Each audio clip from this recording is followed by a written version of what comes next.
Not surprised at all. It's who he is. It's who he is. I've always thought that he's a horrible person, and this is every bit of proof. Former boxing champion Gervonta Tank Davis faces new abuse claims from a woman who claims to be his ex-girlfriend.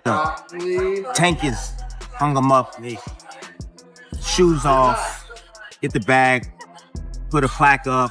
He done. Promotions. November 14th, Jake Paul versus Gervonta Davis has officially been canceled. I know that we all speculated that it would be, and I was pretty much for sure that it would be canceled, but now we have official confirmation. The boxing world is reeling after Leonard Ellerbe finally broke his silence on Gervonta Tank Davis's recent arrest, an incident that has sent shockwaves through the sport and officially led to the cancellation of the Jake Paul versus Tank Davis super fight. What was set to be one of the biggest crossover events of the decade has now been scrapped as legal troubles once again derailed Tank's career. So, Most Valuable Promotions, the promotion co-founded by Jake Paul and Nikisa Badarian, posted this on social media.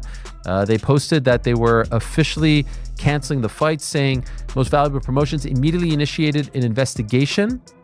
No, I had the wrong one. Okay, I'm reading this one. Most Valuable Promotions and Netflix have announced that Jake Paul versus Gervonta Davis, the one I was reading was the one from late last week, originally scheduled for Friday, November 14th at the Kaseya Center in Miami, Florida, will no longer be moving forward. Quote, our team has worked closely with all parties to navigate this situation responsibly, said Nikisa Badarian, CEO of MVP.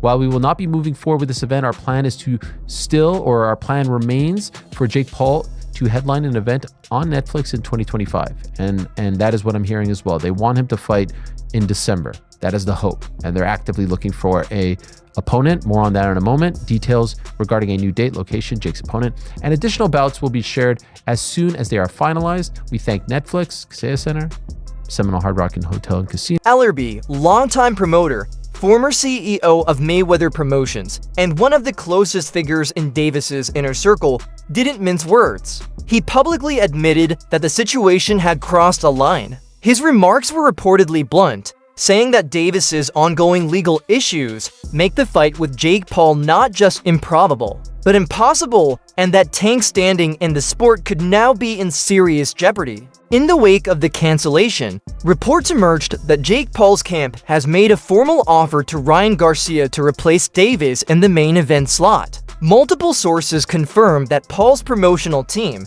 Most Valuable Promotions MVP, reached out to Garcia following the fallout. The proposed bout is being eyed for a potential December date, giving both sides a small negotiation window.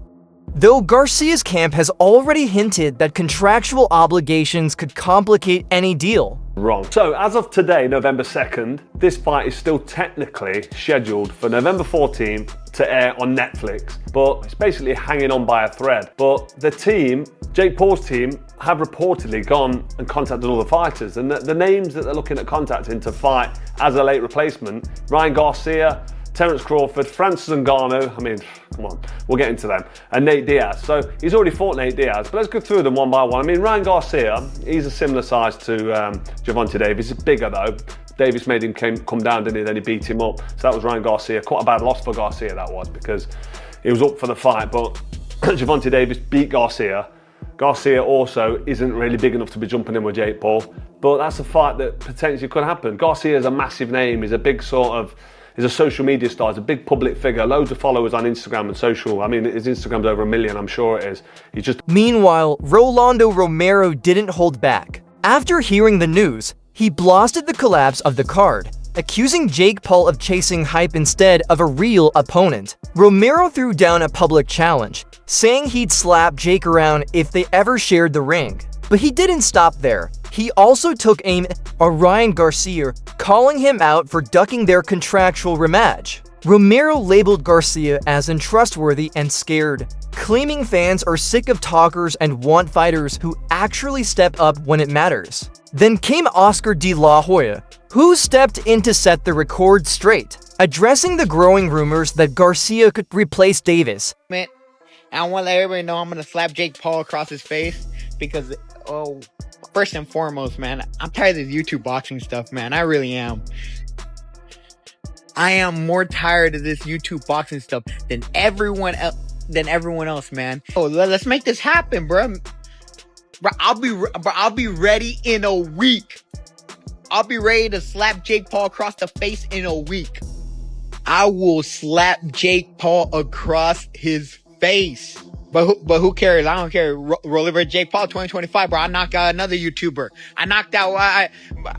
But Jake Paul gets knocked out cold. De La Hoya flat out denied them. He stated that no such negotiations had taken place and made it clear that if any real talks were underway, he would personally announce them. De La Hoya emphasized that Ryan Garcia is focused on his own path, not a sudden crossover fight with Jake Paul, effectively shutting down the speculation and reminding fans that not every headline deserves belief. Most Valuable Promotions later released an official statement confirming the event's cancellation and addressing fan refunds.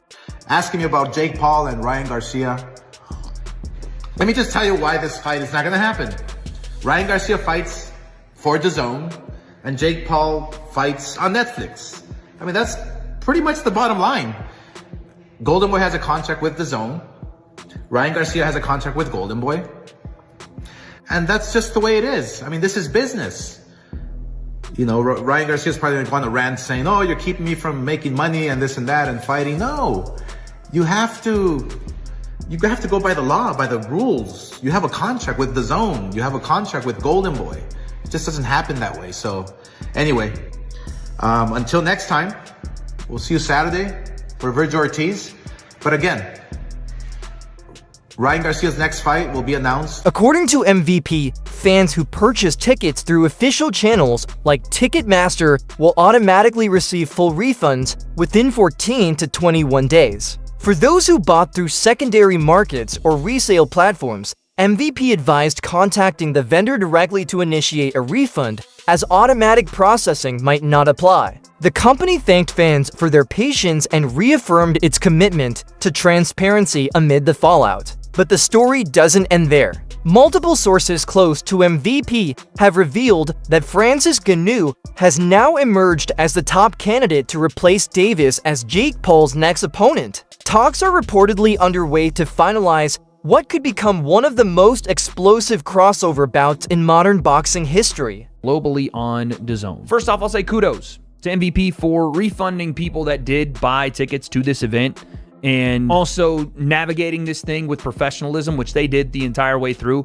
You got to give them credit for that. They really stayed quiet on the rumor front and just handled things as a professional company. That's all you can really ask for. Jake Paul has, in the last couple of hours, tweeted idiot, and then God has a plan always. Two things that I think are both referring to this fight. First off, calling Gervonta Davis an idiot, I assume, and then obviously, God has a plan always, referring to this thing is probably going to work itself out. Obviously, this video is dedicated to talking about future opponents for Jake and potential fight dates. I do have something that I don't know if it's misinformation or not, but I'm just going to talk about it here. This is a tweet from somebody named ATalkers5. I don't know how realistic this potentially even could be, but this is from 4 hours ago.